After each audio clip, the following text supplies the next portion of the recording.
Prime Ministers, 2 minutes of truth, of bitter truth. And the bitter truth is that the European Parliament has done a lot of damage in Europe.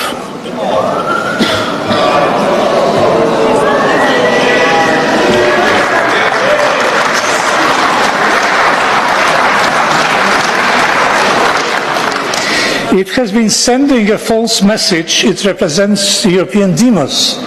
There isn't, and there won't be any European demos. The Parliament infected Europe with shameless partisanship. And the infection became so contagious that it spread to other institutions, such as the European Commission. The Parliament has abandoned the basic function of representing people. Instead, it has become a machine to implement the so-called European project, thus alienating millions of voters.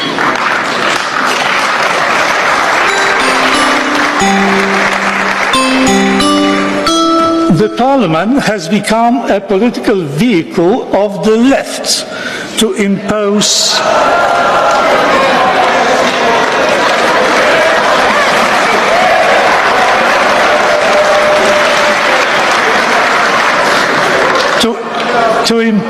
their monopoly with their fierce intolerance towards any dissenting view.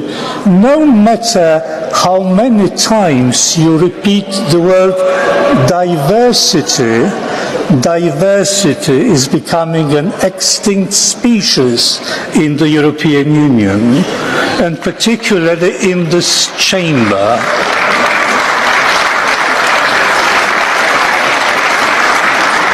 The Parliament is a quasi-parliament because it rejects the essential principle of parliamentarism, namely accountability.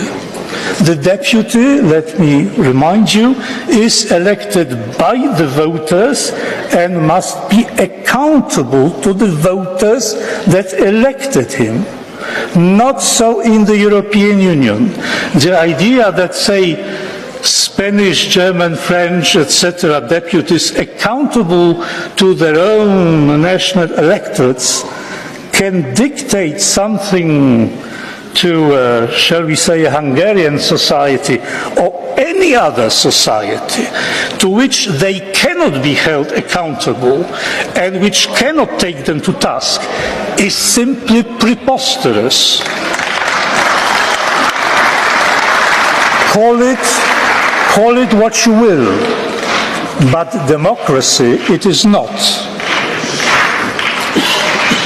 To sum up, the Parliament represents the demos that does not exist, works for the project that ignores reality and law, shuns accountability, turns its back on millions of people, and serves the interest of one political orientation. And this is just the tip of the iceberg. Having said that, ladies and gentlemen, I rest my